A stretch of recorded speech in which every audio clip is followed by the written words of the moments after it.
प्यारे साथियों, आप सभी लोगों का स्वागत है इस शानदार वीडियो में, जिसमें प्यारे बच्चों मैं आप लोगों को वो सभी फॉर्मूले देने वाला हूं जो आपके एग्जाम में सीधे आने वाले हैं या फिर उन फॉर्मूलों से क्वेश्चन आने वाले हैं।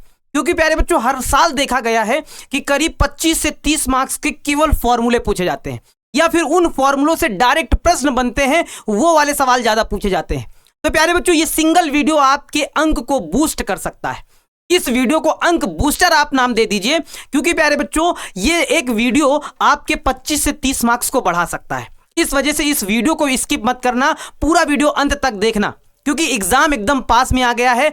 अगर आप लोगों ने ये वीडियो देख लिया तो सारे फॉर्मूले आप लोगों को तैयार हो जाएंगे। जितने भी चुनिंदा फॉर्मूले हैं जिनसे प्रश्न सबसे अधिक बार पूछे जाते हैं, सबसे ज्यादा बार रिपीट होते हैं, उन सभी फॉर्मूलों को एक सिंगल वीडियो में दे दूंगा।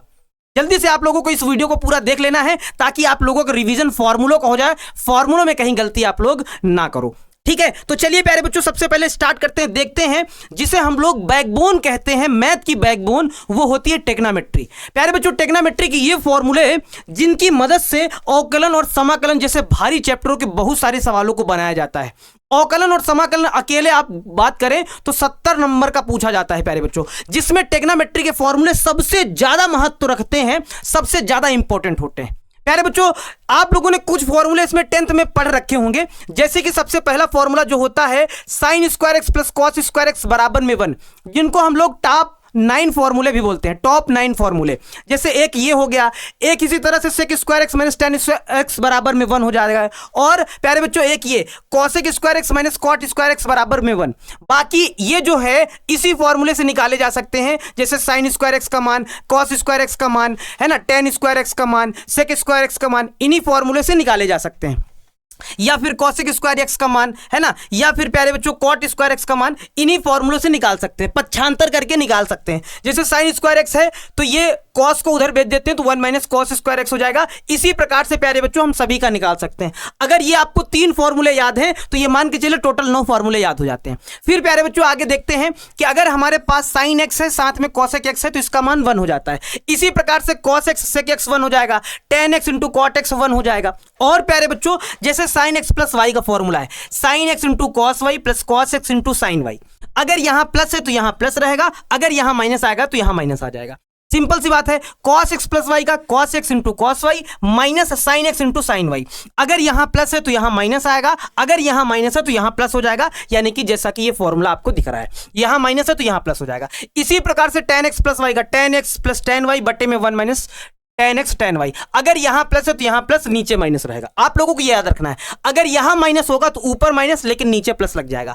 इसी प्रकार से कॉट एक्स प्लस वाई का है, cot x into cot y minus 1 हो जाएगा। और प्यारे बच्चों हमारे पास ये क्या हो जाएगा, cot y plus cot x हो जाएगा। अगर यहां प्लस है तो ऊपर माइनस नीचे प्लस, अगर यहां माइनस होगा तो ऊपर प्लस हो जाएगा, नीचे माइनस हो जाएगा। बस इतना आप लोगों को याद रखना है इस कॉट वाले फॉर्मूले में। ठीक है, फिलहाल प्यारे बच्चों सबसे ज्यादा यूज जो अगर देखा जाए तो इन्हीं फॉर्मूलों को सबसे ज्यादा यूज होता है। और जैसे ये sine x plus y into sine x minus y, sine square x minus sine square y, फिर cos x plus y into cos x minus y बराबर में क्या होता है, cos square x minus cos square y. ये फॉर्मूले भी प्यारे बच्चों कभी कभी यूज कर लिए जाते हैं। जो सबसे ज्यादा फॉर्मूले यूज किए जाते हैं, जिनसे सबसे ज्यादा प्रश्न भी पूछे जाते हैं डायरेक्ट, वो भी प्यारे बच्चों वो ये 2 फॉर्मूले हैं। इन फॉर्मूलों को हम लोग कहते हैं मोस्ट इंपॉर्टेंट फॉर्मूले। जैसे कि हमारे पास कौन सा, साइन 2x का 2 साइन एक्स इंटू में कॉस एक्स। अगर यहां एंगल आधा कर देंगे, यानी कि यहां से अगर 2 हटाएंगे तो यहां का भी एंगल आधा हो जाएगा, यानी कि x/2 लग जाएगा। cos 2x के प्यारे बच्चों 4 फॉर्मूले होते हैं।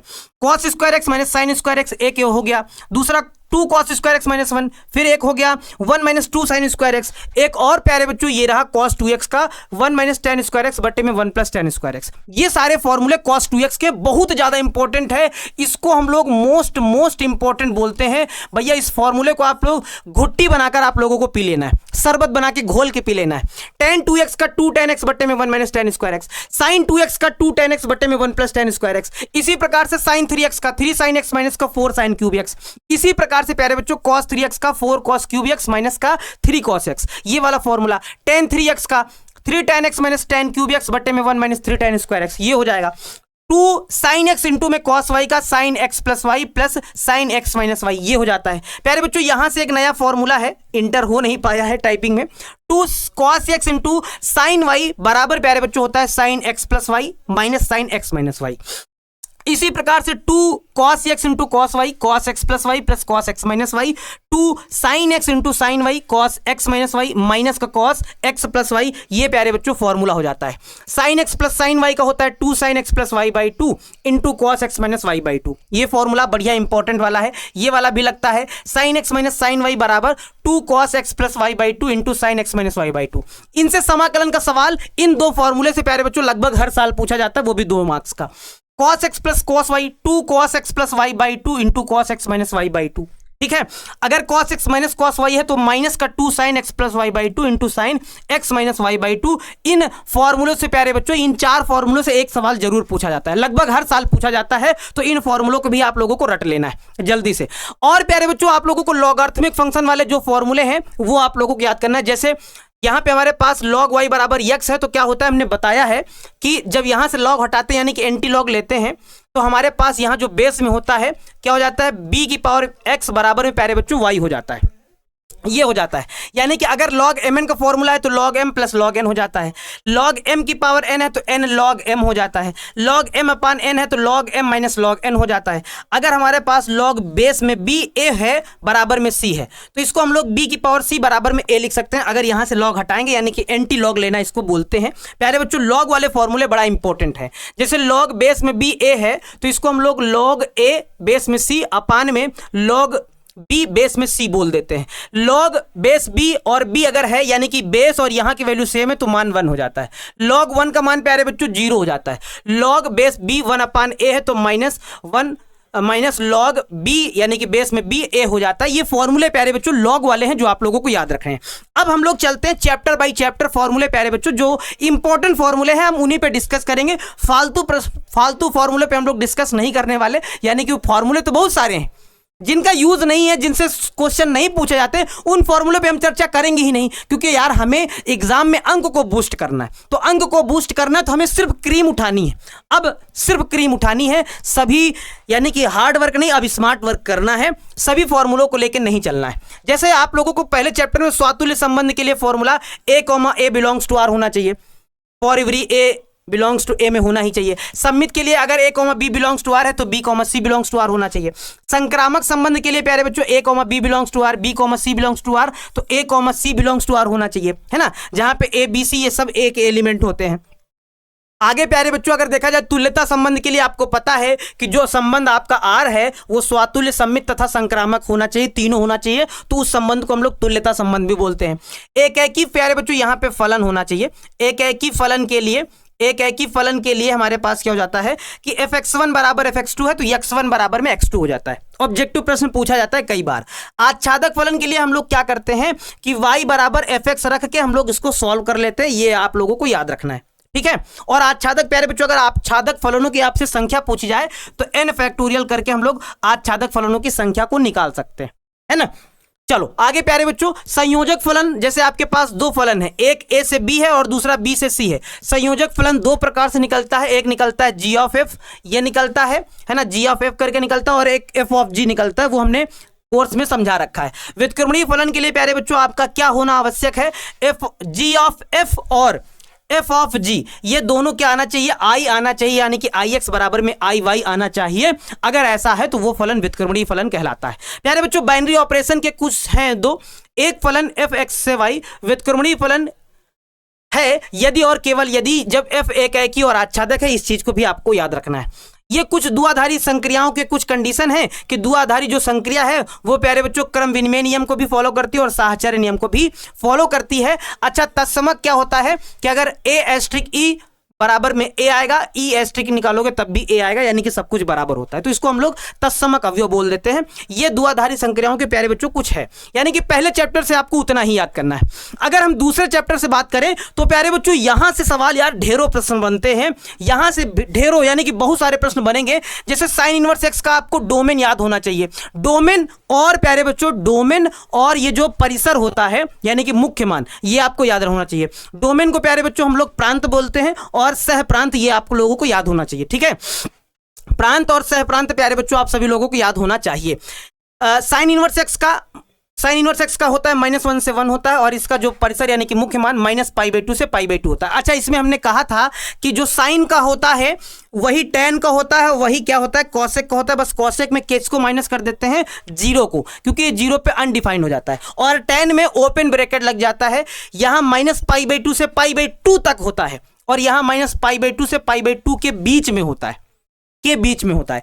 इसी प्रकार से जो कॉस का होता है, जो कॉट का होता है, वही सेक का होता है। बस सेक वाले में क्या करते हैं हम लोग π/2 को माइनस कर देते हैं, क्योंकि इसमें ये अनडिफाइंड हो जाता है, इस वजह से इसको हटा देते हैं। 0 से पाई कॉस वाले में क्लोज्ड ब्रैकेट रहता है, कॉट वाले में ओपन ब्रैकेट आ जाता है, और इसमें भी क्लोज्ड ब्रैकेट रहेगा। भाई ये टेबल आप लोगों को याद होनी चाहिए, क्योंकि यहां से कम 5 ऑब्जेक्टिव बनेंगे, यानी कि कम से कम 5 प्रश्न बनेंगे यहां से। प्यारे बच्चों, इस जगह से कम 5 प्रश्न बनने वाले हैं। अच्छा, साइन इनवर्स और साइन एक्स न्यूट्रल कब होगा? जब x -π/2 से π/2 के बीच में होगा।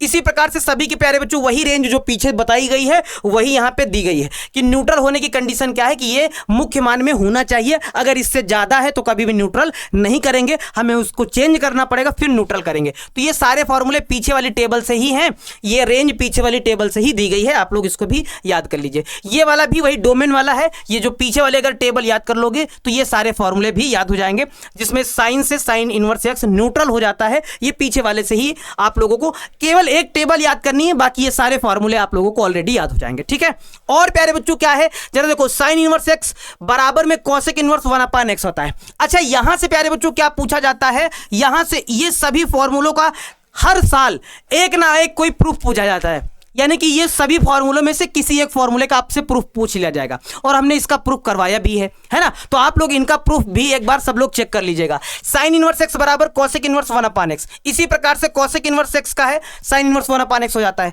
कॉस का, सेक का, टेन का, कॉट का इसी प्रकार से हो जाता है। अच्छा, जब साइन इनवर्स -x करते हैं तो माइनस का साइन इनवर्स x आ जाता है। ये कंडीशन किसमें है प्यारे बच्चों? ये कंडीशन साइन में है, टेन में है, और किसमें है? कॉसेक में है। सब में माइनस आगे लग जाता है। अच्छा, जब कॉस इनवर्स -x होता है तो पाई माइनस कॉस इनवर्स करते हैं, पाई माइनस का कॉस इनवर्स एक्स करते हैं। ये कंडीशन कॉस में है, कॉट में है और सेक में है, ये कंडीशन यानी कि पाई में हमें घटाना पड़ता है। अच्छा, और प्यारे बच्चों अगर हमारे पास sine inverse x plus cos inverse x है तो बराबर में π/2 आएगा। ये फॉर्मूले का प्रूफ पूछेगा। Tan inverse x plus cot inverse x बराबर में π/2, इसी भी फॉर्मूले का प्रूफ पूछेगा। प्यारे बच्चों यहां से क्या है, यहां से आपके फॉर्मूले का प्रूफ सबसे ज्यादा पूछा जाएगा। सबसे ज्यादा इन फॉर्मूलों का डायरेक्ट प्रूफ पूछा जाता है 2 नंबर में आएगा फॉर्मूला ही, लेकिन प्रूफ पूछेगा, जो कि हमने ऑलरेडी करवा रखा है।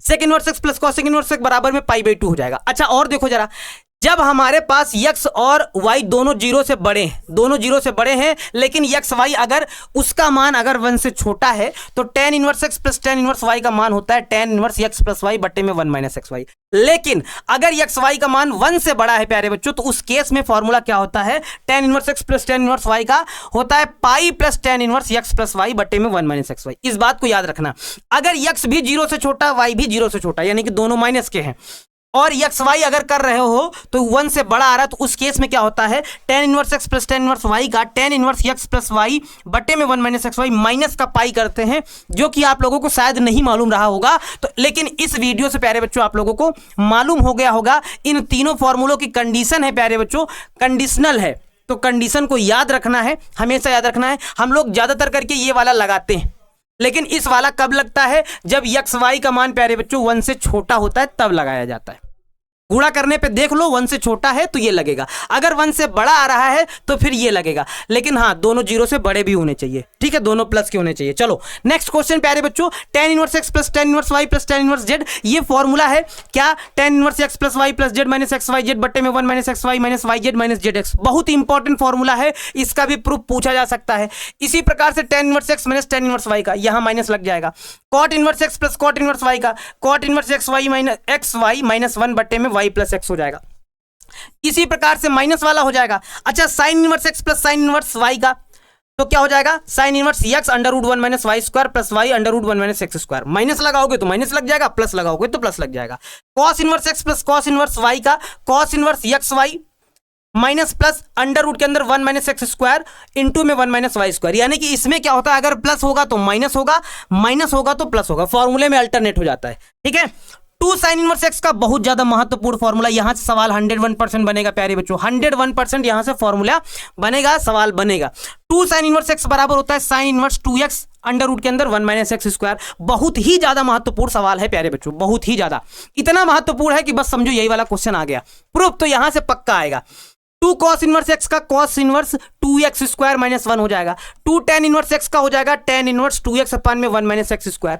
अच्छा, इसके कई सारे फॉर्मूले हैं, sin इनवर्स 2x अपान में 1 plus x square, cos inverse 1 minus x square बटे में 1 प्लस एक्स स्क्वायर, है ना, 2-3 फॉर्मूले। 2 cot इनवर्स x का शायद आप लोगों को ना याद हो, cot inverse x square minus 1 बटे में 2x। 3 sin inverse x, 3 cos inverse x, 3 tan inverse x। प्यारे बच्चों, इन 3 फॉर्मूलों में से भी किसी का प्रूफ पूछा जा सकता है, यानी कि इनवर्स फंक्शन से किसी भी एक फॉर्मूले का प्रूफ आपके एग्जाम में आएगा, 101% आएगा। 3 sin इनवर्स x का क्या होता है, sin inverse 3x minus 4x cube. cos inverse 3 cos inverse x का होता है cos inverse 4x cube minus का 3x होता है। 3 tan इनवर्स x का होता है tan inverse 3x minus x cube बटे में 1 माइनस 3x स्क्वायर। भैया इन सभी फॉर्मूलों को आप लोगों को याद रखना है।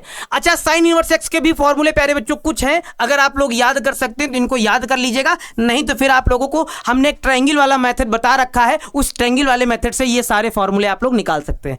sin इनवर्स x का cos इनवर्स अंडर रूट के अंदर 1 माइनस एक्स स्क्वायर, ऐसे भी आप लोग याद करना चाहें तो कर लीजिएगा, नहीं तो ट्रायंगल बना के हाइपोटेनियस वाला उस वाले मेथड से आप लोग इसको निकाल सकते हैं कि साइन थीटा बराबर होता है लंब बटे कर्ण, कॉस थीटा बराबर होता है आधार बटे कर्ण। वैसे आप लोग इसको बदल सकते हैं, साइन को कॉस में, साइन को टेन में, साइन को कॉट में, साइन को सेक में, है ना, साइन को सेक में, साइन को कॉसेक में बदल सकते हैं। कॉस को साइन में, कॉस को टेन में, कॉस को कॉट में, कॉस को सेक में, कॉस को कॉसेक में आप बदल सकते हैं टेक्नोमेट्री वाले मेथड से, ठीक है, याद कर लीजिएगा। इसी प्रकार से प्यारे बच्चों tan को भी बदला जा सकता है, tan को साइन में, tan को कॉस में, tan को कॉट में, tan को सेक में, tan को कॉसेक में बदला जा सकता है। आप चाहें तो इनको भी याद कर सकते हैं, लेकिन जो इंपॉर्टेंट थे प्यारे बच्चों वो हमने बता दिए। अब आते हैं चैप्टर नंबर 3 में, जरा इसको देखते हैं प्यारे बच्चों। चैप्टर नंबर 3 में जैसे अगर दो आव्यूह a और b का गुणनफल आपको केवल तभी ज्ञात करना संभव है जब a में स्तंभों की संख्या और b में पंक्तियों की संख्या बराबर हो, यह बात आपको याद रखनी है। यहां से एक सवाल आएगा, हर साल आता है, गुणा करना वाला तो आएगा ही आएगा। किसी आव्यूह a की पंक्तियों को स्तंभों में तथा स्तंभों को पंक्तियों में बदलने पर प्राप्त आव्यूह को a का परिवर्त कहते हैं, जिसे हम a ट्रांसपोज a की पावर t से प्रदर्शित किया जाता है, ये आप लोगों को पता होगा। अच्छा, नंबर 1, आव्यूह a का i अवयव बराबर a ट्रांसपोज का j अवयव होता है, यानी कि ट्रांसपोज में i और j को j से पलट देते हैं।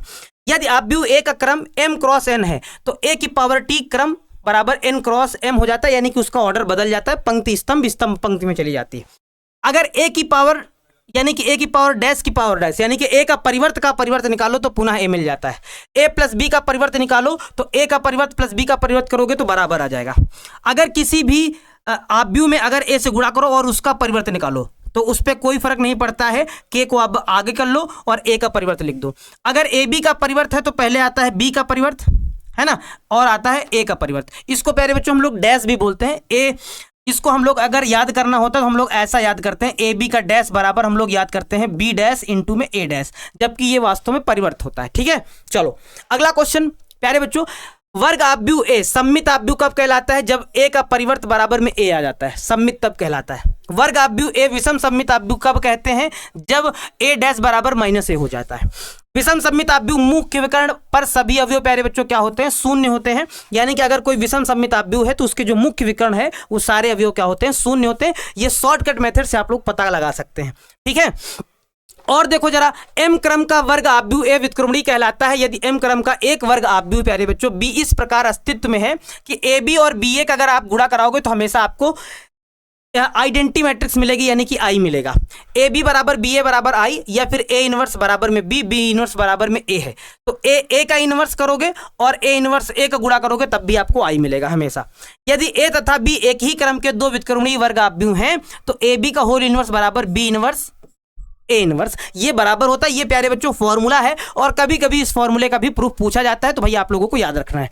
चलिए आगे चलते हैं चैप्टर नंबर 4 की तरफ। प्यारे बच्चों जो सवाल जो जिनसे सवाल पूछे जाते हैं सिर्फ उन्हीं फॉर्मूलों पे हम डिस्कस करना है। ऐसा मत समझिएगा कि ये पूरे चैप्टर के फॉर्मूले ना, हम सिर्फ उन्हीं प्रश्नों पे यानी कि उन्हीं फॉर्मूलों पे हम ये वीडियो बना रहे हैं जिनसे सवाल आपके एग्जाम में आते हैं।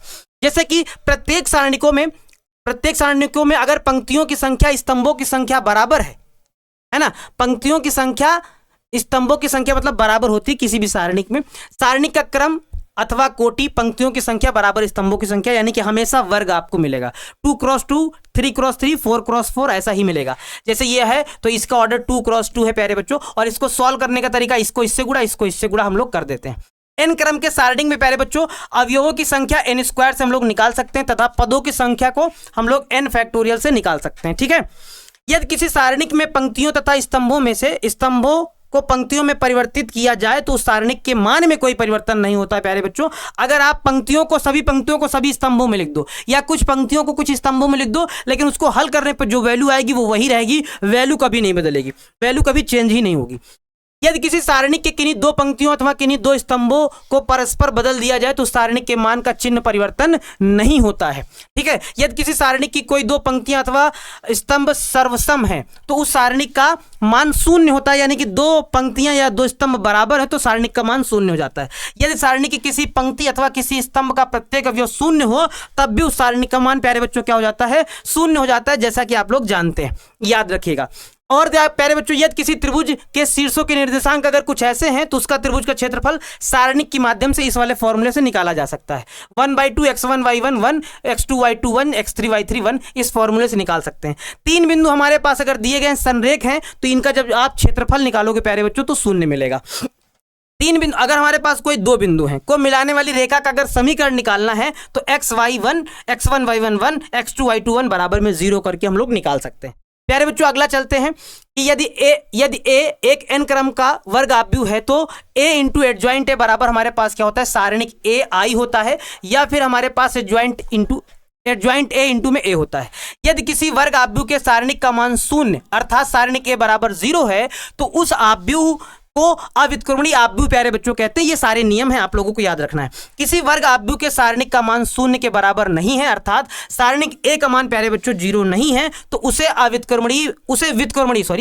व्युत्क्रमणीय आव्यूह प्यारे बच्चों कहते हैं। अगर सारणिक a का मान 0 नहीं है तो वो सारणिक हमारी कैसी कहलाती है, उसे व्युत्क्रमणीय सारणिक कहते हैं, यानी उसका प्यारे बच्चों a इनवर्स निकालना संभव है, उसका a इनवर्स निकालना संभव होता है।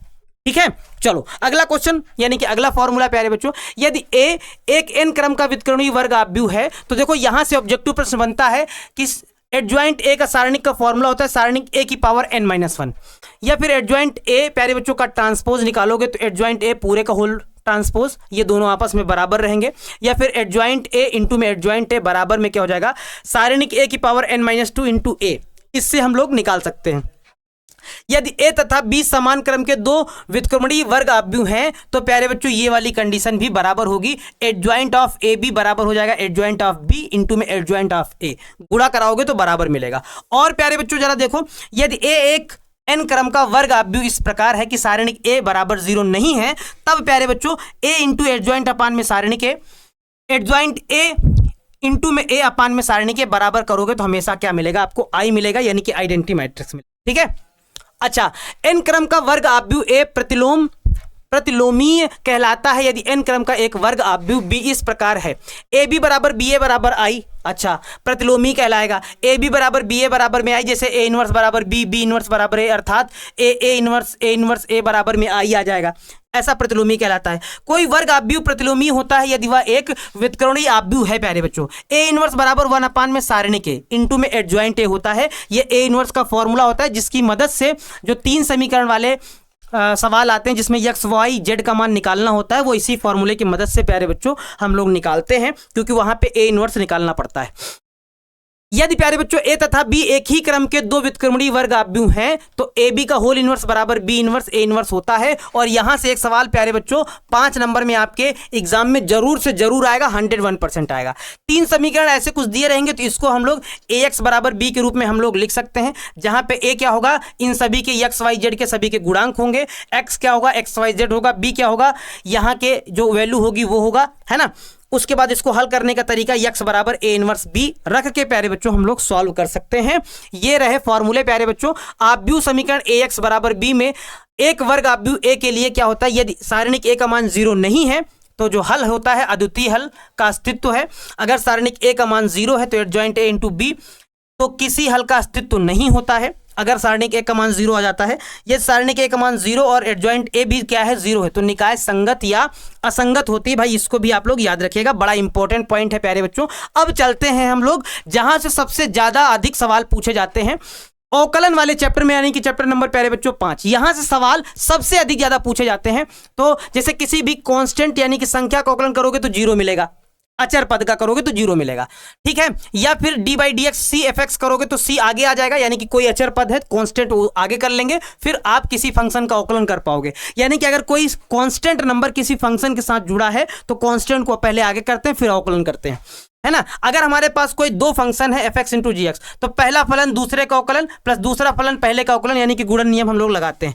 अगर भाग है तो हर इंटू अंश का अवकलन माइनस अंश इंटू हर का अवकलन बटे हर का स्क्वायर। इसको हमने हिंदी में आप लोगों को याद करवा रखा है, आप लोग याद कर लीजिएगा। एक्स की पावर एन का सबसे महत्वपूर्ण, यहां से दो ऑब्जेक्टिव 101% आएंगे इस फॉर्मूले से, हो सकता है फॉर्मूला ही पूछ लिया जाए। ई की पावर एक्स का फॉर्मूला ही पूछा जा सकता है, बहुत ज्यादा महत्वपूर्ण है। ए की पावर एक्स का ए की पावर एक्स लॉग ए बहुत ज्यादा महत्वपूर्ण है। लॉग एक्स का अवकलन 1/x, लॉग बेस में ए एक्स का हो जाएगा 1/x, यहां पे क्या हो जाएगा लॉग ए बेस में ई हो जाएगा, ठीक है। साइन एक्स का अवकलन प्यारे बच्चों कॉस हो जाएगा, कॉस एक्स का अवकलन हो जाएगा माइनस का साइन एक्स। ये सारे फॉर्मूले आप लोगों को याद हैं। टेन एक्स का sec square x, sec x का sec x into tan x, sine inverse x का 1/में under root 1 x square, tan inverse x का 1/में 1 प्लस एक्स स्क्वायर, ये फॉर्मूले। सेक इनवर्स एक्स का 1/में अंडर रूट एक्स, 1/में एक्स अंडर रूट के अंदर एक्स स्क्वायर माइनस 1। या फिर हमारे पास कॉट एक्स का minus cosec square x, cosec x का minus cosec x into cot x, cos inverse x का माइनस 1/में under root 1 minus x square, cot inverse x का माइनस का 1/में 1 plus x square, cosec inverse x का minus 1/में x under root के अंदर एक्स स्क्वायर माइनस 1। देखो इधर हमने वो वाले लिखे हैं जिनमें सभी में सी सी सी सी सी से स्टार्ट हुआ है। तो इसमें एक चीज आप कॉमन चीज देखोगे क्या, यहाँ पे जो जो सी से स्टार्ट हुए हैं सभी में आगे क्या लगा है माइनस माइनस माइनस माइनस लगा है। जितने भी सी से हैं सभी में क्या लगा है माइनस लगा है। तो इस तरह से भी आप इसको याद कर रख सकते हो, ठीक है। अच्छा अगर हमारे पास दो फंक्शन आ जाते हैं, एक y बराबर आ जाता है एक t बराबर आ जाता है, तो dy बाई डी एक्स कैसे निकालेंगे कि y का भी हम लोग t के सापेक्ष कर देंगे और इसका हम लोग x के सापेक्ष कर देंगे, ऐसे हम लोग निकाल लेंगे, जिससे t से t कट जाएगा, dy बाई डी एक्स हमारा आ जाएगा, ठीक है। चलो प्यारे बच्चों, रोले की प्रमेय वैसे इससे सवाल तो कम आता है, लेकिन फॉर्मूला है, कभी कभी पूछ लिया जाता है, ऑब्जेक्टिव में 1 नंबर का सवाल पूछा जाता है। तो प्रमेय क्या है कि बंद अंतराल a, b में परिभाषित एक वास्तविक फलन का मान इस प्रकार है कि या बंद अंतराल a, b में हमेशा संतत होता है, या खुले अंतराल a, b में अवकलनीय होता है, तथा तीसरा पॉइंट क्या है, fa बराबर fb है। तो एक वास्तविक संख्या c जो कि a, b में इस प्रकार अस्तित्व में होती है कि f डैश c करने पे 0 आता है। ये रोले की प्रमेय है। और एक लैग्रांजेस का मध्यमान प्रमेय प्यारे बच्चों, यदि f बंद अंतराल a, b में परिभाषित एक वास्तविक फलन का मान इस प्रकार है कि प्यारे बच्चों या बंद अंतराल a, b में संतत होता है या खुले अंतराल a, b में अवकलनीय होता है, तो एक वास्तविक संख्या c जो है a, b में बिलोंग करती इस प्रकार अस्तित्व में होती है कि f डैश c बराबर होता है fb माइनस fa अपान में b माइनस a होता है। ये दोनों प्रमेय आप लोगों को एक बार दिमाग में रखनी जरूर है, भूलना नहीं है, ठीक है। अब चलते हैं प्यारे बच्चों चैप्टर नंबर 6 की तरफ। इससे बहुत ना के बराबर क्वेश्चन पूछा जाता है, लेकिन फिर भी फॉर्मूले को बताने में हमें 1 से 2 मिनट लगेगा, ज्यादा नहीं लगेगा। dy बाई डी एक्स का मतलब होता है y की x के सापेक्ष परिवर्तित होने की दर, इसका मतलब ये होता है। तो जैसे dy बाई डी एक्स है द्वारा, जैसे हमें x बराबर x नॉट पर y की x के सापेक्ष परिवर्तन होने की दर को निरूपित करती है ना।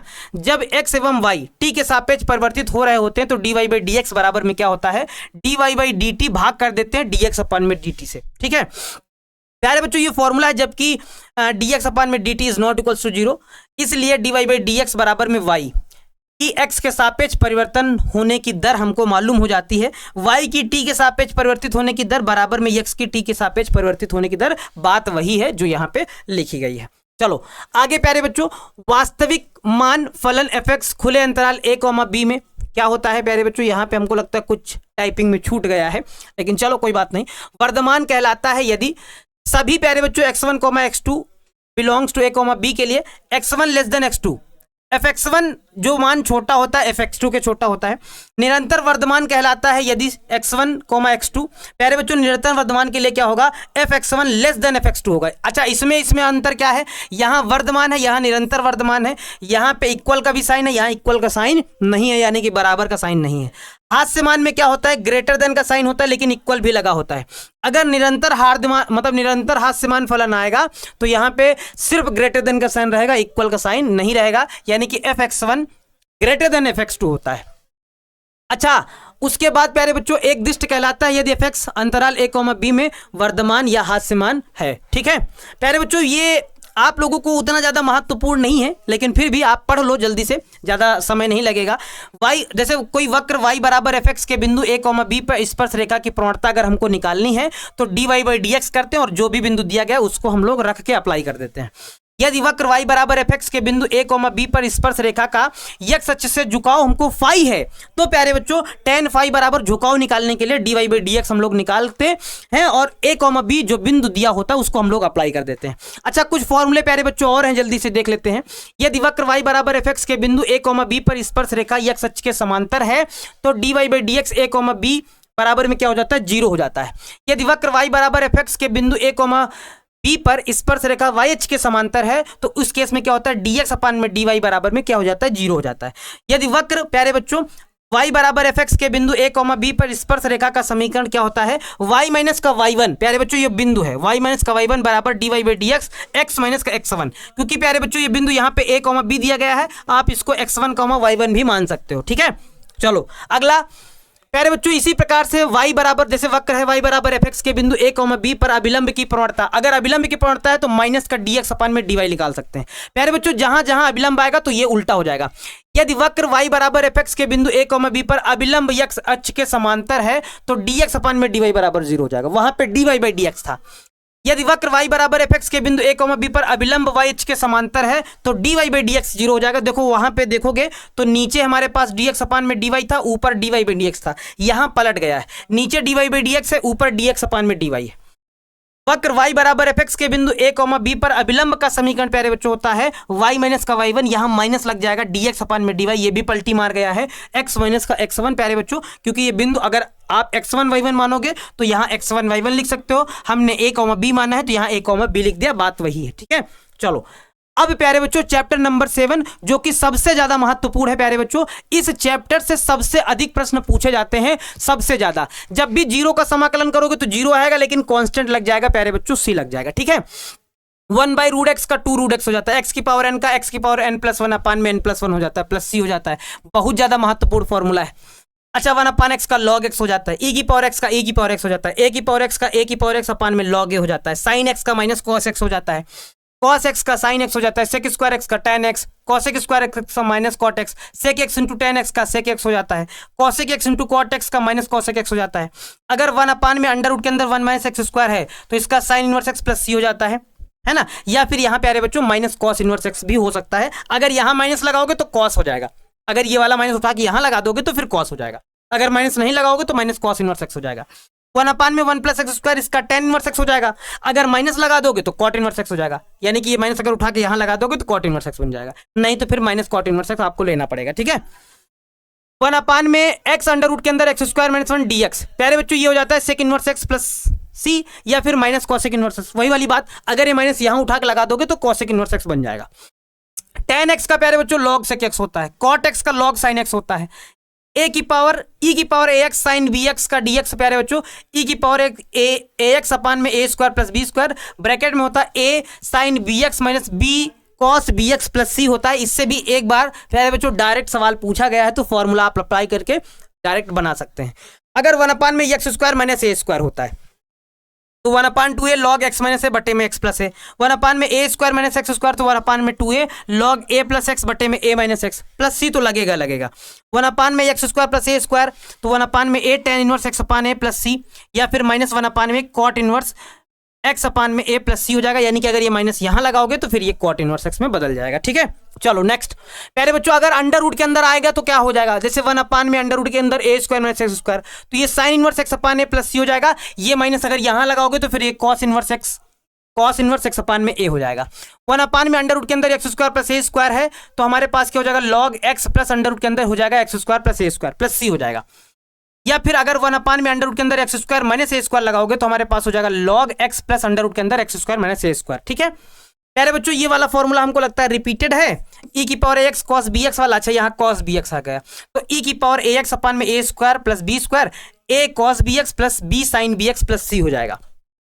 सेक एक्स का समाकलन प्यारे बच्चों log sec x plus tan x होता है, या फिर log tan pi by 4 plus x by 2 plus c होता है।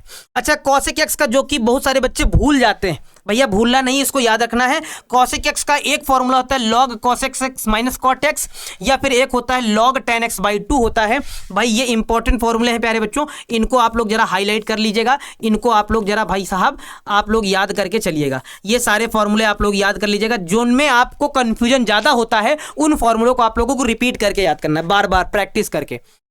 जैसे 1 अपान में एक्स अंडर रूट के अंदर x square minus a square dx है, तो 1 अपान में ए सेक इनवर्स एक्स अपान में ए प्लस सी हो जाएगा। अगर ये माइनस यहां लगाओगे तो 1 अपान में ए कोसेक इनवर्स एक्स अपान में ए हो जाएगा, है ना। ए एक्स प्लस बी की पावर अगर एन है डी एक्स है, तो 1 अपान में ए एक्स प्लस बी का होल पावर एन प्लस 1 अपान में एन प्लस 1 प्लस सी हो जाएगा। अगर यूवी अगर दो फंक्शन आ जाते हैं तो हो जाएगा पहला फलन दूसरे का समाकलन, पहले का अवकलन दूसरे का समाकलन, ब्रैकेट बंद करके पूरे का समाकलन। अगर अंडर रूट के अंदर a square minus x square आता है प्यारे बच्चों, तो 1 अपान में 2 एक्स अंडर रूट के अंदर a square minus x square plus a square sine inverse x upon a plus c हो जाएगा। या फिर प्यारे बच्चों अगर अंडर रूट के अंदर x square plus a square आता है, माइनस वाला भी आता है तो दोनों एक साथ बता देते हैं। 1/2 एक्स अंडर रूट के अंदर x square plus a square, यानी कि जो है वो सेम जो अंडर रूट के अंदर था वो same plus a square log x plus under root के अंदर x square plus a square. अगर प्लस रहेगा तो यहाँ प्लस लगा देंगे, अगर माइनस रहेगा तो यहाँ माइनस लगा देंगे, बस इतना काम करेंगे। ठीक है, या फिर d y d x f x upon में एक्स डी एक्स है, तो इसका लॉग मॉड के अंदर एफ एक्स हो जाता है प्लस सी हो जाता है। चलो अगले प्यारे बच्चों, ये समाकलन सबसे ज्यादा फॉर्मूला लेके रखता है, बहुत ज्यादा अपने अंदर क्षमताओं को धारण कर लेता है। तो भैया यहां से प्यारे बच्चों कभी कभी क्या होता है कि 5 मार्क्स का आ जाता है आंशिक भिन्न है, कि अगर हमारे पास पी एक्स अपान में क्यू यानी कि अंश कुछ भी हो सकता है, अगर एक्स माइनस ए अपान में एक्स माइनस बी आता है तो a upon x minus a plus b upon में एक्स माइनस बी करके तोड़ा जाता है। अगर एक्स माइनस ए का होल स्क्वायर आता है तो पहले होल स्क्वायर के लिए पहले अंदर वाला एक्स माइनस ए फिर पूरे का होल स्क्वायर, यानी कि प्लस बी अपान में एक्स माइनस ए का होल स्क्वायर। अगर x minus a x minus b x minus c आता है हर में, ऊपर अंश में कुछ भी रहे, तो a upon x minus a plus b upon x minus b plus c upon में एक्स माइनस सी, ऐसे करके तोड़ लेते हैं। P x square plus q x plus r बराबर क्या हो जाता है, यानी कि अगर हमारे पास हर में एक्स माइनस ए का होल स्क्वायर दूसरे ब्रैकेट में एक्स माइनस बी है, तो होल स्क्वायर को कैसे तोड़ते हैं, पहले नीचे यानी कि पहले अंदर वाला यानी कि ए अपान एक्स माइनस ए, फिर पूरे का होल स्क्वायर वाला, फिर ये एक्स माइनस बी वाला सी करके। अगर प्यारे बच्चों यहाँ आ जाएगा एक्स माइनस ए और यहाँ स्क्वायर आ जाएगा तो इसको तो ए अपान एक्स माइनस ए करके तोड़ेंगे। जब अंदर यहां पे एक्स स्क्वायर लग जाएगा यानी कि द्विघात आ जाएगा, जब प्यारे बच्चों यहां पे द्विघात आता है तो उसको जो आगे वाले कांस्टेंट है जैसे बी एक्स प्लस सी आने वाला है तो उनको साथ लिखेंगे एक साथ, और जो नीचे लिखा है द्विघात समीकरण उसको वैसा ही लिख देंगे। ये आंशिक भिन्न है प्यारे बच्चों, आप लोगों को याद करना पड़ेगा। और ये रहे प्रगुण प्रॉपर्टी, यानी कि इनको समाकलन प्रगुण बोलते हैं, प्रॉपर्टीज ऑफ इंटीग्रेशन। सबसे ज्यादा इंपॉर्टेंट सबसे ज्यादा महत्वपूर्ण चीजें, यहां से सवाल आप लोगों का 5 नंबर का फिक्स। 5 नंबर यार हम क्या कहें, क्योंकि कुछ प्रगुण तो ऑब्जेक्टिव बहुत सारे लेके आते हैं, तो ये मान के चलिए अगर आप केवल प्रगुण पढ़ लेते हैं, केवल प्रगुण पढ़ लेते हैं तो 10 अंक यहां से आप लोगों को पक्का हो जाएगा। केवल अगर आप प्रगुण को याद कर लेते हैं तो 10 अंक यहां से पक्का हो जाएगा। पहला प्रगुण क्या कहता है, अगर लिमिट ए से b f x d x है तो इसको आप टी में बदल सकते हैं लिमिट को बिना छेड़खानी किए। अगर यहां पे लिमिट को छेड़खानी करते हैं तो माइनस आगे आ जाएगा, यानी कि बी नीचे आएगा ए ऊपर चला जाएगा, एफ एक्स डी एक्स हो जाएगा। अगर प्यारे बच्चों ए से बी लिमिट है, इसको तोड़ तोड़ के ले जाना चाहते हैं 2 हिस्सों में, तो ए से c f x d x हो जाएगा, फिर सी से बी हो जाएगा F x d x. P3 प्यारे बच्चों क्या कहता है, अगर लिमिट ए से b f x d x है तो पहले लिमिट को जोड़ेंगे ए प्लस बी, फिर एक्स में माइनस करेंगे, a plus b minus x हो जाएगा। P4 जो कि भैया साहब भाई साहब सबसे अधिक सवाल इसी से बनते हैं, P4 से प्यारे बच्चों। 0 से A F x d x अगर है तो क्या हो जाता है, 0 से ए इस पूरी लिमिट को x में माइनस कर देते हैं, यानी कि a माइनस एक्स हो जाता है। इससे प्यारे बच्चों इसी प्रॉपर्टी से एक 5 नंबर का सवाल आने वाला है इस बार 2026 की बोर्ड परीक्षा में प्यारे बच्चों, यहां से आप लोगों को एक सवाल मिलने वाला है। ठीक है, चलो और प्रॉपर्टी देख लेते हैं। प्रॉपर्टी नंबर P5, 0 से अगर 2a है एफ एक्स डी एक्स है प्यारे बच्चों, तो क्या हो जाता है, 0 से A F x d x हो जाता है, 0 से A F two A minus x d x हो जाता है। अगर P6 0 से 2a fx dx है तो इसमें दो केस बनते हैं। एक केस में आंसर 0 होता है और एक केस में 2 आगे आता है, नीचे वाली लिमिट 0 हो जाती है। 0 से a fx dx कब? जब इस लिमिट को x में घटाने पर, जब इस लिमिट को x में घटाने पर यानी कि 2a माइनस एक्स करने पे पुनः वही सवाल बन जाएगा, तो ये केस आएगा। अगर इसको घटाने पे प्यारे बच्चों, लिमिट को x में घटाने पर अगर माइनस का fx आ जाता है यानी कि माइनस आगे आ जाता है, तो उस केस में मान पूरा क्या हो जाएगा? 0 हो जाएगा। ये वाला जो प्यारे बच्चों, यहां से आपको 3 अंक के ऑब्जेक्टिव मिलेंगे, यहां से 3 अंक के ऑब्जेक्टिव मिलेंगे P7 से। अगर लिमिट माइनस a से a है, ठीक है, माइनस a से a है, तो इसमें भी दो केसेस हैं। एक केसेस में मान 0 होता है और एक केस में 2 आगे आएगा, नीचे वाली लिमिट 0 हो जाएगी, ऊपर वाला वैसे ही रहेगा। fx dx क्या होता है? अगर x की जगह पे माइनस x रखा जाए और फिर वही fx बन जाए यानी कि फिर वही सवाल बन जाए, तो ये वाला केस होगा। अगर माइनस x रखने पे माइनस x आ जाए यानी कि प्यारे बच्चों, इसको हम लोग विषम फलन बोलते हैं और इस केस को हम लोग सम फलन बोलते हैं। विषम फलन आने पे प्यारे बच्चों पूरे सवाल का मान क्या हो जाता है? 0 हो जाता है। ये रहे प्यारे बच्चों आपके समाकलन के सबसे महत्वपूर्ण फॉर्मूले। अगर इन सभी फॉर्मूलों को आप याद कर लेते हैं समाकलन के, तो ये मान के चलिए 10 अंक केवल समाकलन वाले चैप्टर से कंफर्म हो जाएंगे। कहीं कोई दिक्कत नहीं, कहीं कोई परेशानी नहीं होगी। आगे प्यारे बच्चों हमारे पास बहुत सारे चैप्टर हैं, भी बहुत जल्दी हो जाएगा क्योंकि अब तो फॉर्मूले की संख्या बहुत कम हो गई। चैप्टर नंबर 8 प्यारे बच्चों, इसके मात्र एक ही 2 फॉर्मूले हैं क्योंकि इससे पूछा ही नहीं जाता है ज्यादा, तो हम सिर्फ 1-2 फॉर्मूले बताएंगे। जैसे हमारे पास कोई y बराबर fx कोई फंक्शन दिया गया है, x अक्ष है और लिमिट हमारे पास x बराबर a से x बराबर b के बीच घिरे हुए क्षेत्र का क्षेत्रफल बताना है, तो लिमिट बस क्या करते हैं? a से b लगाते हैं, या तो fx dx हो जाता है, या फिर a से b लगाते हैं, या तो y dx हो जाता है। चाहे fx को आप y लिखो, चाहे fx लिखो, बात वही है। यानी कि y को fx लिखो, fx को y लिखो, बात वही है। ठीक है, यहां प्यारे बच्चों वक्र जो है x अक्ष के ऊपर है, जब x अक्ष के नीचे आ जाता है तो मोड लगा देते हैं क्योंकि क्षेत्रफल कभी माइनस में नहीं लिया जाता है। ठीक है, बस एक ही फॉर्मूला है क्योंकि यहां से पूछा नहीं जाएगा, तो फिर आपको ज्यादा फॉर्मूले बताने की आवश्यकता है नहीं।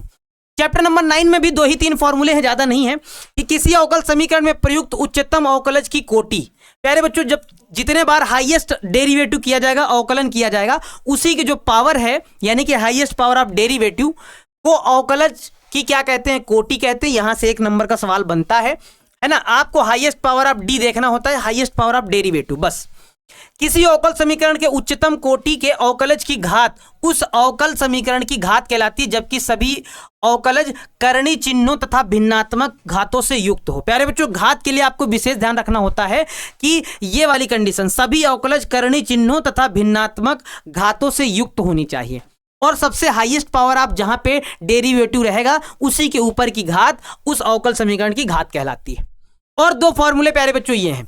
रैखिक अवकल समीकरण का एक फॉर्मूला ये है, फॉर्मेट आता है dy by d x plus p y बराबर में q, ऐसा आता है। तो प्यारे बच्चों इसका जो इंटीग्रेटिंग फैक्टर हम लोग निकालते हैं यानी कि IF जो निकालते हैं वो होता है समाकलन गुणक, जिसको बोलते हैं e की पावर में p dx, यहां से IF निकलता है। और जब इसको हल करने जाते हैं तो इस फॉर्मूले से y इंटू IF बराबर में q into IF dx plus c से।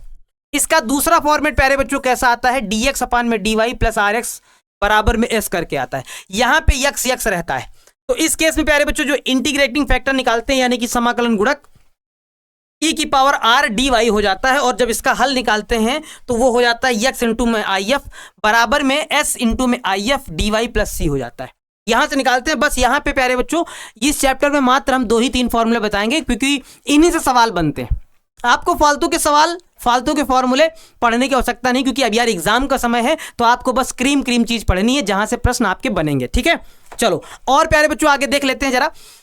अब हमारे पास बहुत थोड़े चैप्टर बचे हैं, 2-4 चैप्टर, बस काम खत्म हो जाएगा। प्यारे बच्चों ए बी वेक्टर बराबर हमारे पास, अगर हमको क्या निकालना है? बिंदु बी का स्थिति सदिश निकालना है। यानी कि अगर ए बी निकालना है तो इसका मतलब क्या है कि बी का स्थिति सदिश माइनस ए का स्थिति सदिश, इस तरह से हम लोग निकालते हैं।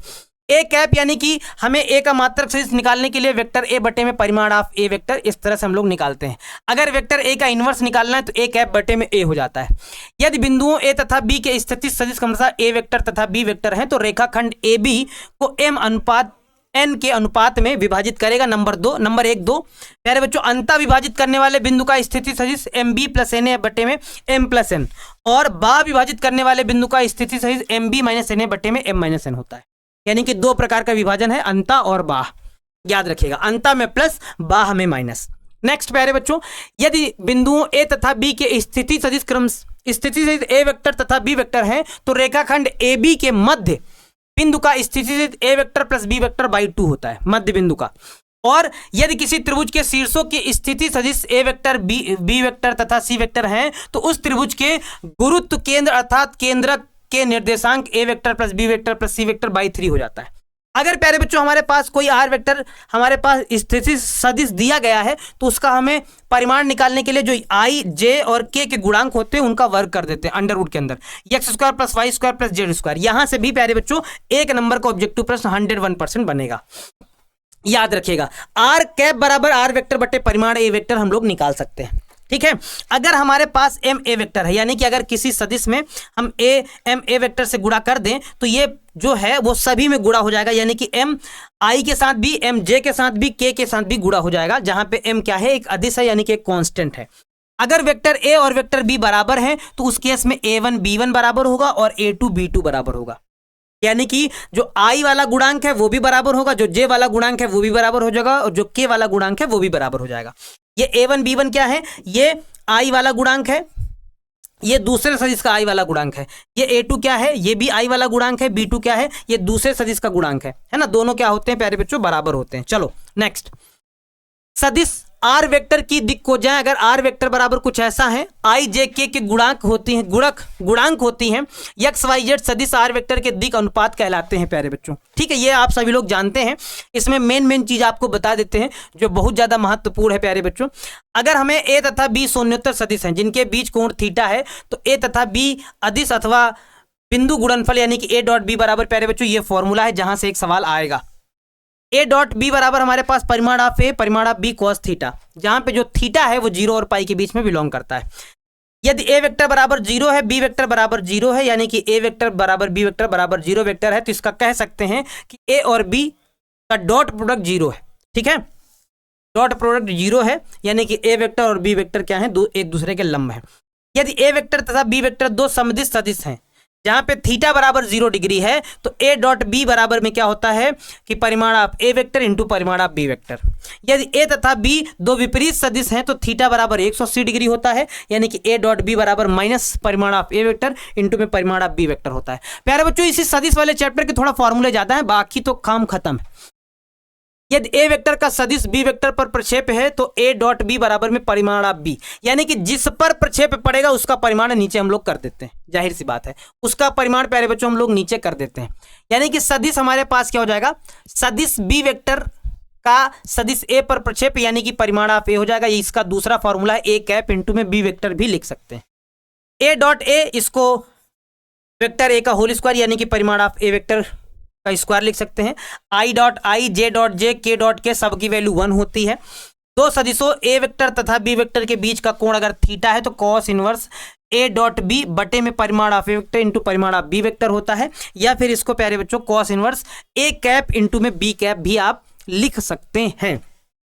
ये प्यारे बच्चों क्रम विनिमय प्रगुण को फॉलो करता है। ए डॉट बी बराबर में बी डॉट ए हो जाता है, ये आप सभी लोगों को पता है भाई। यहां से आप लोग थोड़ा ध्यान से देखिएगा, यदि ए वेक्टर एवं बी वेक्टर दो शून्योत्तर सदिश हैं तो ए डॉट बी इसका मतलब होता है कि ए बी पर लंब है। अगर ए बी पर लंब है इसका मतलब ए डॉट बी बराबर हमेशा क्या आएगा, 0 आएगा। यदि ए वेक्टर तथा बी वेक्टर दो शून्योत्तर और असमांतर सदिश हैं तो ए वेक्टर एवं बी वेक्टर का सदिश अथवा वृज्ज गुणनफल प्यारे बच्चों यानी कि a vector cross b vector बराबर क्या मिलेगा, आपको मिलेगा परिमाण ऑफ ए वेक्टर इंटू परिमाण of b vector sin theta n cap मिलेगा। इसको हम लोग a b sin theta n cap भी लिख सकते हैं, जहां पे एन कैप क्या है, लंब इकाई सदिश है जिसका मान 1 होता है। यदि किसी समांतर चतुर्भुज की दो आसन्न भुजाएं ए वेक्टर एवं बी वेक्टर हैं तो समांतर चतुर्भुज का क्षेत्रफल परिमाण के अंदर ए क्रॉस बी वाले फॉर्मूले से हम लोग निकाल सकते हैं। आगे, यदि किसी समांतर चतुर्भुज के विकर्ण ए वेक्टर तथा बी वेक्टर है तो समांतर चतुर्भुज का क्षेत्रफल प्यारे बच्चों 1/2 परिमाण ऑफ ए क्रॉस बी से निकाल सकते हैं। यदि किसी त्रिभुज की दो संलग्न भुजाएं ए वेक्टर तथा बी वेक्टर है तो त्रिभुज का क्षेत्रफल 1/2 ए क्रॉस बी से निकाल सकते हैं। चतुर्भुज ABCD का क्षेत्रफल 1/2 मॉड के अंदर AC क्रॉस BD से हम लोग निकाल सकते हैं, जहां पे AC तथा BD क्या है, चतुर्भुज के विकर्ण है। यदि A तथा B वेक्टर दो समरेख अथवा समांतर सदिश है तो उस समांतर सदिश में क्या होता है, लंब में A डॉट B बराबर 0 होता है, समांतर में प्यारे बच्चों क्या होता है, A क्रॉस B बराबर में 0 होता है। दो शून्योत्तर सदिश ए वेक्टर तथा बी वेक्टर के बीच का कोण क्या होता है उस केस में, अगर समानांतर होते हैं तो थीटा बराबर साइन इनवर्स होता है क्या, परिमाण of a cross b vector बटे में परिमाण ऑफ ए वेक्टर इंटू परिमाण ऑफ बी वेक्टर। आगे चलते हैं प्यारे बच्चों, यदि ए वेक्टर तथा बी वेक्टर दो शून्योत्तर तथा असमांतर सदिश हैं तो ए वेक्टर तथा बी वेक्टर दोनों पर लंब सदिश क्या आता है, a vector cross b vector आता है। दोनों पर लंब अगर निकालना होगा, ए तथा बी वेक्टर दोनों पर लंब इकाई सदिश एन कैप बराबर होता है ए क्रॉस बी बटे में परिमाण ऑफ ए क्रॉस बी होता है। ए तथा बी दोनों पर लंब एम परिमाण का सदिश होता है, एम लगा के सिर्फ पूरा गुणा करके लिख देते हैं। यदि ए वेक्टर तथा बी वेक्टर दो शून्योत्तर और असमांतर सदिश हैं तो प्यारे बच्चों ए क्रॉस बी बराबर क्या आता है, माइनस का बी क्रॉस ए आता है। यानी कि ए क्रॉस बी कभी भी बी क्रॉस ए के बराबर नहीं होता, माइनस, क्योंकि अल्टा पलटी करने पे जब सदिश गुणन आता है तो उसमें दिशा महत्वपूर्ण हो जाती है, इस वजह से माइनस आगे लग जाता है। यदि ए वेक्टर तथा बी वेक्टर कोई दो सदिश हैं तो minus b cross a vector a cross b vector बराबर में ये सब बराबर होता है प्यारे बच्चों क्या, बी क्रॉस माइनस का ए क्रॉस, मतलब माइनस का ए वेक्टर, ये बराबर हो जाएगा। और प्यारे बच्चों जरा देखो, यदि एम एक अदिश तथा ए वेक्टर एवं बी वेक्टर कोई दो सदिश हैं तो m a vector into cross b vector बराबर में m a cross b vector, a cross b vector, a vector cross m b vector, यानी कि ये सब आपस में क्या होते हैं, बराबर होते हैं। यदि एम एवं एन दो अदिश तथा ए वेक्टर तथा बी वेक्टर दो सदिश हैं तो प्यारे बच्चों m a vector into n b vector बराबर क्या होता है, एम एन का आपस में गुणा हो जाता है और ए क्रॉस बी मतलब ए क्रॉस बी वेक्टर हम लोग लिख लेते हैं, या फिर m a vector cross n b vector लिख देते हैं, या फिर एन एम ए क्रॉस है ना ए वेक्टर क्रॉस बी वेक्टर, ये भी हम लोग लिख सकते हैं। यानी कि कांस्टेंट में किसी को भी आगे पीछे कर सकते हैं, कोई दिक्कत नहीं। वितरण प्रगुण प्यारे बच्चों यानी कि ए बी सी कोई अगर तीन सदिश हैं तो ए क्रॉस बी प्लस सी, या ऐसा लिख सकते हैं, या फिर ए क्रॉस बी प्लस ए क्रॉस सी, यानी कि इसको हम लोग दोनों से क्रॉस कर सकते हैं। अगर प्लस है तो प्लस लगा के करेंगे, अगर माइनस है तो हम लोग माइनस लगा के कर देंगे, कोई दिक्कत नहीं है। अगर पहले बी प्लस सी लिख रहे हैं फिर ए से गुणा करा रहे हैं तब भी कोई दिक्कत नहीं, बी का ए से हो जाएगा और फिर बी का किससे हो जाएगा, और फिर सी का ए से हो जाएगा। प्लस है तो प्लस, माइनस है तो माइनस हम लोग लगा के लिख देते हैं, कोई दिक्कत नहीं। वितरण में तो आपको सिर्फ वितरण ही करना है, इसको इसके साथ इसको इसके साथ कर देना है, प्लस है तो प्लस, माइनस है तो माइनस, ठीक है प्यारे बच्चों। और जरा देखो, यदि ए वेक्टर तथा बी वेक्टर दो शून्योत्तर सदिश हैं तो a vector cross b vector बराबर में जीरो वेक्टर, ए वेक्टर तथा बी वेक्टर समरेख अथवा समानांतर सदिश हैं प्यारे बच्चों, तो उस केस में क्या होता है कि आई क्रॉस आई, जे क्रॉस जे, के क्रॉस के बराबर में क्या होता है, जीरो होता है। आई क्रॉस जे करोगे तो के आएगा, जे क्रॉस के निकालोगे तो माइनस के आएगा, जब जे क्रॉस के निकालोगे तो आई आएगा, के क्रॉस जे निकालोगे तो माइनस आई आएगा, के क्रॉस आई निकालोगे तो जे आएगा, आई क्रॉस के निकालोगे तो माइनस जे आएगा। इसका भी हमने चक्र बना के आप लोगों को बता रखा है, चक्र बना के दिशा आप लोगों को ज्ञान बता रखा है, यहाँ आई, यहाँ जे और यहाँ प्यारे बच्चों आप लोगों को के बता रखा है। अगर सही दिशा में चल रहे हैं आई क्रॉस जे निकालेंगे तो के आएगा, है ना, जे क्रॉस के निकालेंगे तो आई आएगा। अगर सही दिशा में चल रहे हैं तो जो बचेगा वो वाला आता है, विपरीत दिशा में चल रहे हैं तो माइनस लग जाता है। यदि प्यारे बच्चों a1 बराबर हमारे पास ये सदिश है, b1 बराबर ये सदिश है, अगर दोनों का क्रॉस प्रोडक्ट निकालोगे तो आई जे के लिखोगे, a1 b1 a1 a2 a3 b1 b2 b3, यानी कि आई जे के गुणांक हम लोग यहाँ पे रख के सॉल्व करते हैं, ठीक है। अब यहाँ पे भाई थोड़ा ध्यान से देखना क्योंकि अब खत्म होने वाले हैं, बस फॉर्मूले थोड़ा सा और। प्यारे बच्चों अगर हमारे पास कुछ ऐसा सदिश आ जाता है इस वाले बॉक्स के अंदर ए बी सी आ जाता है तो इसको तोड़ने का तरीका क्या है, a vector cross b vector dot c vector, या फिर a vector cross b vector है ना डॉट सी वेक्टर, ये प्यारे बच्चों बराबर किसके होता है, a dot b vector cross c vector, ये दोनों आपस में बराबर होते हैं। या फिर प्यारे बच्चों इसको तीन तरीके हैं, a vector cross b vector dot c vector, या फिर b vector cross c vector dot a vector. देखो इसमें क्या किया, ए बी था अंदर, यहाँ बी सी हो गया, ए बाहर हो गया, या फिर c vector cross a vector dot b vector, यानी कि कैसे भी आप तोड़ सकते हो, किसी को भी आप बाहर ले सकते हो। प्यारे बच्चों अदिस्तिक गुणन में सदिशों का चक्रीय क्रम बदलने पर अदिस्तिक गुणन का चिन्ह बदल जाता है परंतु परिमाण नहीं बदलता। जैसे ए बी सी है, इनका अगर क्रम बदलोगे, बी ए सी करोगे तो माइनस आ जाएगा, माइनस का ए सी बी करोगे तो माइनस आ जाएगा, सी बी ए करोगे तो माइनस आ जाएगा, यानी कि अगर इनका क्रम बदलोगे तो माइनस आ जाएगा। अदिस्तिक गुणन में कोई दो सदिश बराबर हैं तो अदिस्तिक गुणन का मान प्यारे बच्चों क्या होता है, शून्य होता है। अर्थात जैसे देखो दो सेम है, ये बी है ना, ये दो सेम है, ये ए है, दो सेम है ना, ये दो सेम है ये वाले, तो इस सभी का मान प्यारे बच्चों क्या हो जाता है, जीरो हो जाता है। यानी कि सभी का मान क्या निकालोगे तो जीरो ही आएगा, है ना, सब का मान क्या आएगा, जीरो आएगा। ये कंडीशन को याद रखना, यहां से डायरेक्ट ऑब्जेक्टिव प्रश्न बनता है। और जरा देखो प्यारे बच्चों, कह रहा है यदि अदिश त्रिगुणन में कोई दो सदिश समानांतर अथवा समरेखी हैं तो अदिश त्रिगुणन का मान शून्य होता है। ठीक है, तीन शून्योत्तर तथा असमरेखीय सदिशों a vector, B vector, C vector एक समतली होने का पर्याप्त एवं आवश्यक प्रतिबंध क्या है कि a vector, B vector, C vector, है ना, बराबर में क्या आएगा, जीरो आएगा। अगर हमारे पास ए वेक्टर बराबर ऐसा कुछ है, बी वेक्टर बराबर ऐसा कुछ है और सी वेक्टर बराबर ऐसा कुछ है, और हमारे पास इसको हमें सॉल्व करना है ए बी सी, तो A1 B1, A1 A2 A3, B1 B2 B3, C1 C2 C3, इस तरह से सारणिक बना के हम लोग सॉल्व करते हैं। इसको भी हल करने का तरीका आप जान लो। ठीक है प्यारे बच्चों, इसका भी तरीका आप लोग हल करके जान लो। ये एक और फॉर्मूला है, अगर a vector cross b vector plus c vector है तो हम वही वितरण वाला नियम ए को बी से कर देंगे, यानी कि ए क्रॉस बी, प्लस है तो प्लस, माइनस है तो माइनस, ए क्रॉस सी कर देंगे। इसी प्रकार से ये वाला भी हो जाएगा। ये प्यारे बच्चों सदिश के हो गए फॉर्मूले खत्म। अब हमारे पास आ गया 3D में प्यारे बच्चों ज्यादा फॉर्मूले नहीं है, मतलब आपके यूज के लिए थोड़े फॉर्मूले हैं, इनको जल्दी से पढ़ के फिर लास्ट वाली प्रायिकता वाले फॉर्मूले देख लिए जाएं। प्यारे बच्चों, अगर हमारे पास ए बी वेक्टर यानी कि सदिश ए बी तथा बी ए की दिक् कोज्जाएं ए बी के दिक् कोज्जाएं कहलाती हैं, यदि एल एम एन तथा सदिश ए बी वेक्टर की दिक् कोज्जाएं हैं तो ए बी रेखा की दिक् कोज्जाएं एल एम एन तथा minus l minus m minus n होती है। ठीक है, बिंदुओं x1 y1 z1 तथा x2 y2 z2 को मिलाने वाली रेखा की दिक् कोज्जाएं प्यारे बच्चों एल एम एन निम्नलिखित हैं। ये दिक् कोज्जाएं निकालने का तरीका है, अगर हमारे पास क्या दिया गया है, बिंदु दिए गए हैं x2 माइनस x1 बटे में A B, y2 minus y1 बटे में A B, z2 minus z1 बटे में ए बी, प्लस माइनस तो आगे रहेगा। जहां पे ए बी कैसे निकलेगा, x2 माइनस x1 का whole square plus y2 minus y1 का whole square plus z2 minus z1 का होल स्क्वायर और पूरे का अंडर रूट लगा देंगे। ठीक है, चलो और देखते हैं, यदि किसी रेखा के हमको दिक् अनुपात दिए गए ए बी सी, तो उनकी दिक् कोज्जाएं अगर निकालोगे तो ए अपान में अंडर रूट के अंदर a square plus b square plus c square, m बराबर बी अपान में हो जाएगा, एन बराबर में सी अपान हो जाएगा। जहां पे प्यारे बच्चों l square plus m square बराबर में प्लस एन स्क्वायर बराबर में क्या होता है, 1 होता है। इसको भी याद रखना। अगर हमारे पास बिंदु 2 दिए गए हैं x1 y1 z1 तथा x2 y2 z2 को मिलाने वाली रेखा के दिक् अनुपात कैसे निकालोगे, x2 minus x1 y2 minus y1 z2 minus z1। X अक्ष की दिक् कोज्जाएं प्यारे बच्चों 1,0,0, वाई अक्ष की दिक् कोज्जाएं 0,1,0 हो जाएंगी, है ना। जेड अक्ष की दिक् कोज्जाएं 0,0,1 हो जाएंगी। यदि दो रेखाओं की दिक् कोज्जाएं L1 M1 M1 तथा L2 M2 N2 हैं तो उन रेखाओं के बीच का कोण थीटा निम्नलिखित किससे प्राप्त होगा, cos थीटा बराबर L1 L2 plus M1 M2 plus N1 N2 ऐसे निकलेगा।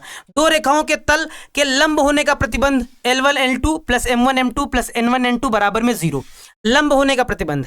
दो रेखाओं के समांतर होने का प्रतिबंध L1 अपान में L2 बराबर में M1 अपान में M2 बराबर में N1 अपान में N2 हो जाएगा। और देखो, यदि दो रेखाओं के दिक् अनुपात A1 B1 C1 तथा A2 B2 C2 हो तो उन रेखाओं के बीच का कोण इस वाले फॉर्मूले से निकाल सकते हैं। cos थीटा बराबर A1 A2 plus B1 B2 plus C1 C2 अपान में अंडर रूट के अंदर A1 square plus B1 square plus C1 square, दूसरे ब्रैकेट के अंदर A2 square plus B2 square plus C2 square, ऐसा कुछ हो जाएगा।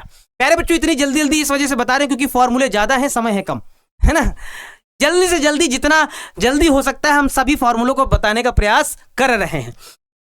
दो रेखाओं के लंब होने का प्रतिबंध क्या है, A1 A2 plus B1 B2 plus C1 C2 बराबर में 0 है। यहां से एक सवाल 101% आएगा मोहर के साथ, विद मोहर के साथ प्यारे बच्चों एक सवाल आएगा। तो रेखाओं के समांतर होने का प्रतिबंध A1 अपान में A2 बराबर में B1 अपान में B2 बराबर में C1 अपान में C2, यहां से सवाल प्यारे बच्चों 101% आएगा, ये बात फिक्स मान के चलो। यक्स अक्ष का समीकरण प्यारे बच्चों यक्स अपान में 1 वाई अपान में 0 जेड अपान में 0, ऐसा कुछ हो जाएगा। वाई अक्ष का समीकरण वाई अपान में 1 रहेगा, जेड अक्ष के समीकरण में जेड अपान में 1 रहेगा। दो बिंदु x1 y1 z1 तथा x2 y2 z2 से होकर जाने वाली रेखा का प्यारे बच्चों कार्तीय समीकरण क्या होता है, x माइनस x1 बटे में x2 minus x1, y minus y1 बटे में y2 minus y1, z minus z1 बटे में z2 माइनस का z1 हो जाएगा कार्तीय समीकरण। ठीक है, और जरा देखो, रेखा अगर ऐसे प्यारे बच्चों है, सदिश समीकरण निम्नलिखित है। ये सदिश समीकरण है x1i plus y1j plus z1 के, है ना, प्लस टी ए यहाँ के x1 y1 z1 यहाँ से a b c यहाँ से t बराबर ai plus bj plus c के, जहां पे t प्राचल है। रेखाओं r अगर हमारे पास ये रेखा तथा ये रेखा के बीच का हमें कोण बताना हो तो थीटा बराबर कॉस इनवर्स b1 b2 अपान में परिमाण आप b1 वेक्टर इंटू परिमाण आप b2 वेक्टर और b2 और पूरे का हम लोग परिमाण निकाल देंगे। यदि उक्त रेखाएं परस्पर लंब है तो b1 डॉट b2 बराबर में 0 हो जाएगा। यदि उक्त रेखाएं परस्पर समांतर हैं तो किसी अदिश k के लिए b1 बराबर k b2 हो जाएगा। ये भी कंडीशन आप लोगों को याद रखनी है। प्यारे बच्चों, अगर रेखाएं हमारे पास कुछ कार्तीय रूप में दी गई हैं ऐसे कि बीच का कोण, तो अभी फॉर्मूला ये वाला हम बता चुके हैं, वैसा ही है। यदि उक्त रेखाएं परस्पर लंब हैं तो a1 a2 plus b1 b2 plus c1 c2 बराबर में 0। यदि रेखाएं परस्पर समांतर हैं तो ये कंडीशन हो जाएगी जो कि आप पीछे भी जान चुके हैं। रेखाओं प्यारे बच्चों, अगर हमारे पास ऐसी कुछ दो रेखाएं हैं जिसमें यहाँ b1 है, यहाँ b2, यानी कि अगर विषमतलीय रेखाएं हैं तो उनके बीच की दूरी निकालने का फॉर्मूला ये है, a2 माइनस a1 डॉट में b1 क्रॉस b2 बटे में परिमाण ऑफ b1 क्रॉस b2 हो जाएगा। उक्त रेखाएं प्रतिच्छेदी करती हैं, यानी कि a2 minus a1 dot b1 cross b2 बराबर में 0 हो जाएगा अगर रेखाएं प्रतिच्छेद करती हैं तो। प्यारे बच्चों, अगर रेखाएं कुछ इस प्रकार के हैं कि बीच की न्यूनतम दूरी बतानी है ना, बीच की न्यूनतम दूरी बतानी है प्यारे बच्चों। लो भैया, यहाँ फॉर्मूला टाइपिंग वाले भैया ने गैप कर दिया है प्यारे बच्चों, कोई बात नहीं, आगे देख लो, है ना। टाइपिंग वाले भैया ने गैप कर दिया, लेकिन कोई बात नहीं, आगे देखो। यदि उक्त रेखाएं प्रतिच्छेद करती हैं तो प्यारे बच्चों हमारे पास एक रेखाएं प्रतिच्छेद करती हैं तो x2 minus x1, y2 minus y1, z2 minus z1, L1 L2 M1 M2 N1 N2 बराबर में क्या हो जाएगा, 0 हो जाएगा। नेक्स्ट क्वेश्चन प्यारे बच्चों, यानी कि नेक्स्ट फॉर्मूला, समांतर रेखाओं जैसे हमारे पास a1 प्लस MB है ना, R2 बराबर हमारे पास क्या है, A2 प्लस NB है, के बीच की न्यूनतम दूरी अगर यानी कि समतली रेखाएं हैं प्यारे बच्चों तो A2 माइनस A1 क्रॉस में B कर देते हैं, बटे में परिमाण आप B कर देते हैं। समतल का व्यापक समीकरण कुछ ऐसा होता है, AX plus BY plus CZ plus D बराबर में 0 होता है। अगर हमारे पास 3 बिंदु दिए गए हैं ऐसे से होकर जाने वाली रेखा का से जाने वाले समतल का कार्तीय समीकरण, तो x minus x1, y minus y1, z minus z1, x2 minus x1, y2 minus y1, z2 minus z1, x3 minus x1, y3 minus y1, z3 minus z1 बराबर में क्या हो जाता है, 0 हो जाता है। नेक्स्ट क्वेश्चन प्यारे बच्चों, यदि कोई समतल निर्देशांचों पर क्रमशः a b c तथा a b c लंबाई के अंतःखंड काटता है तो उस समतल का समीकरण क्या हो जाएगा। अगर अंतःखंड काटता है तो x अपान में a प्लस y अपान में b प्लस z अपान में c बराबर में 1 हो जाएगा। उस समतल के निर्देशांकों को क्रमशः बिंदुओं a, 0, a, 0, 0, 0, b, 0, 0, 0, c पर अगर काटता है, इसका मतलब ये है दो समतलों के बीच का कोण उनके अभिलंबों के बीच के कोण के बराबर होता है। ये बात आप लोगों को याद रखना है, नोटेड डाउन करना है। समतल अगर हमारे पास ऐसा कुछ है के बीच का कोण अगर निकालना है तो कॉस इनवर्स बराबर क्या हो जाता है, मॉड के अंदर n1 vector dot n2 vector बटे में परिमाण ऑफ n1 इंटू में परिमाण ऑफ n2 हो जाता है। और प्यारे बच्चों, समतल हमारे पास अगर ये एक और दो समतल दिए हैं के बीच का कोण बताना है तो ये वाला फॉर्मूला प्यारे बच्चों कई बार हो चुका है, आप इसको देख लीजिएगा, बस यहाँ का रूप बदल रहा है ना। उक्त समतल परस्पर लंब होंगे, समतल यहाँ पे आ गया, वहां रेखा था, यहाँ समतल आ गया। a1 a2 plus b1 b2 plus c1 c2 बराबर में 0। रेखा और समतल लगभग एक जैसा होता है। उक्त समतल परस्पर समांतर होंगे यदि a1 अपान a2 बराबर b1 अपान b2 बराबर c1 अपान c2। समतल अगर और डॉट n बराबर में d के समानांतर तल का सदिश समीकरण r vector dot n vector बराबर में लेमडा है, जहां पे लेमडा एक स्वेच्छ अचर है प्यारे बच्चों। समतल ax plus by plus cz plus d बराबर 0 के समानांतर तल का कार्तीय समीकरण ax plus by plus cz plus lambda बराबर में 0 है। बिंदु x1 y1 z1 से समतल ax plus by plus cz plus d बराबर 0 पर डाले गए लंब की लंबाई प्यारे बच्चों ये है। किसी बिंदु से किसी समतल पर डाले गए लंब की लंबाई ax1 plus by1 plus cz1 plus d अपान में अंडर रूट के अंदर a square plus b square plus c square. प्यारे बच्चों, x अक्ष का समीकरण y बराबर में 0 हो जाएगा। y अक्ष का समीकरण प्यारे बच्चों, y अक्ष का समीकरण, x अक्ष का समीकरण प्यारे बच्चों अगर बताना है तो हमारे पास x बराबर 0 यानी कि z बराबर भी 0 हो जाएगा। y अक्ष का समीकरण x बराबर 0 z बराबर भी 0। z अक्ष का समीकरण तो x बराबर 0 y बराबर भी 0 हो जाएगा। नेक्स्ट प्यारे बच्चों, अगला तेरा रेखा तथा समतल परस्पर लंब होंगे यदि l अपान में a बराबर m अपान में b बराबर में n अपान में c। यदि रेखाएं हमारे पास दो हैं, समतली हैं, तो a1 dot b1 cross b2 a2 dot b1 cross b2 ये बराबर होगा। उक्त रेखाओं की अविष्ट करने वाले समतल का समीकरण प्यारे बच्चों r dot b1 cross b2 बराबर में a1 dot b1 cross b2। और ये फिर दूसरा फॉर्मूला है प्यारे बच्चों, ये वाला भी फॉर्मूला हो सकता है।